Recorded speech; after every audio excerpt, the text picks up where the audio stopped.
Milí priatelia, susedia, Sobrančania. Som Peter Danko a v komunálnych voľbách som sa rozhodol kandidovať na post poslanca Mestského zastupiteľstva vo volebnom obvode číslo 3. Moje krátke video nie je o nesplniteľných plánoch, o veľkých billboardoch, je obyčajné, je o mne.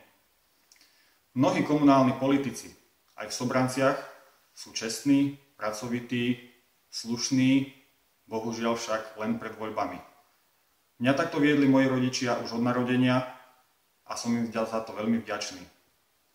Zostali 3 dní do volieb.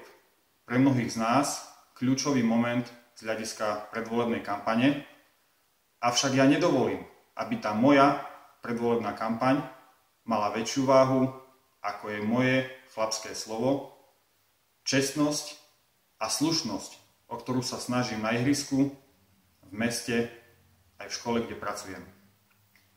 Billboard nerozpráva, ani veľký volebný plagát nie. Ten nám nepomôže. Poslanci Mestského zastupiteľstva nerobia chodníky, nestrážia mesto a nečistia ho. Musia komunikovať s ľuďmi, musia ich počúvať a musia prijímať rozhodnutia, na základe ktorých sa neskôr dokončí aj park, aj cesta. S úctou a s pokorou vás prosím o podporu vo voľbách. Moje číslo je 5 a budem veľmi rád, ak sa s vami stretnem, ak si vás vypočujem a budem vám môcť pomôcť.